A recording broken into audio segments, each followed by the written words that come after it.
everybody. Welcome to Unwrapped. I'm Mark Summers, and today we're celebrating all-American eats, those foods that have become part of our culture and our kitchens.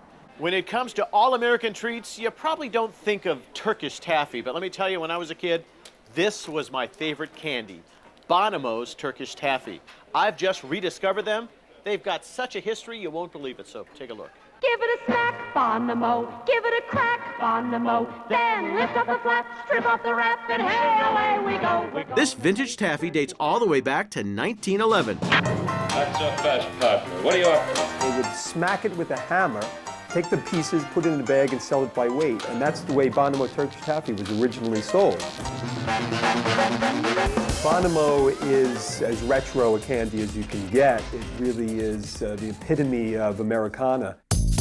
But it's not your typical taffy. It stands on the edge of being a hard, brittle candy, and it stands on the edge of being a very soft candy. Which means you can crack it apart and melt the pieces in your mouth, or you can warm it up and stretch it out. Just from the warmth of your hands, they become something that's very, very pliable. Believe it or not, candy maker Herman Herrera created the Turkish taffy by accident. One day he was making a marshmallow batch of candy and made some serious mistakes and decided that he was going to take this mistake and make it into something, and that's how Turkish taffy was initially made. They called the taffy Turkish for marketing purposes, but here's something that might surprise you. This taffy is actually not taffy at all. It's a nougat. And why it was called taffy, I think because taffy was considered a chewy, stretchy candy, but it's not really a taffy. Bonomo Turkish Taffy is made by the Worrell Classic Caramel Company in York, Pennsylvania. They have 4 flavors: vanilla, chocolate, strawberry, and banana.